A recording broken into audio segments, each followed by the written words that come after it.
চীনের নতুন বিমানবাহী রণতরী ফুজিয়ান পরিদর্শন করলেন দেশটির প্রেসিডেন্ট শি জিনপিং।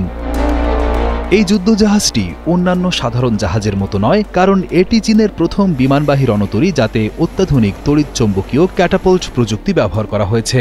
এই প্রযুক্তি অনেকটা বিশাল এক বৈদ্যুতিক স্প্রিংয়ের মতো, যা বিমানকে অনেক কম সময়ে এবং কম দূরত্বে রানওয়ে থেকে উড়তে সাহায্য করে।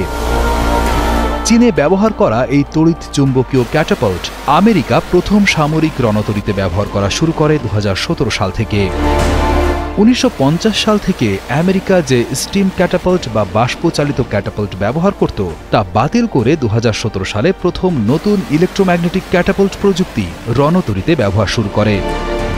চীনের প্রেসিডেন্ট শি জিনপিং স্যানিয়া শহরের একটি নৌবন্দরে ফুজিয়ানের উদ্বোধন ও পতাকা উত্তোলন অনুষ্ঠানে যোগ দেন। এরপর তিনি বিশাল এই যুদ্ধ জাহাজটিতে ওঠেন এবং দেশের নতুন বিমানবাহী রণতরীর উন্নয়ন প্রচেষ্টা এবং এর যুদ্ধ প্রস্তুতি সম্পর্কে বিস্তারিত খোঁজ নেন।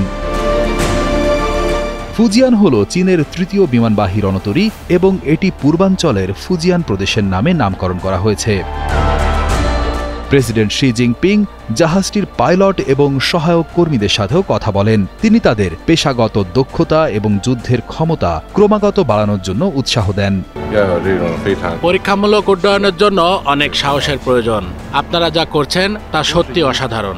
আপনারা সবাই বীর। আমি আশা করি আপনারা আপনাদের ক্ষমতা বাড়িয়ে ফুজিয়ানের যুদ্ধের ক্ষমতাকে আরও শক্তিশালী করতে সাহায্য করবেন।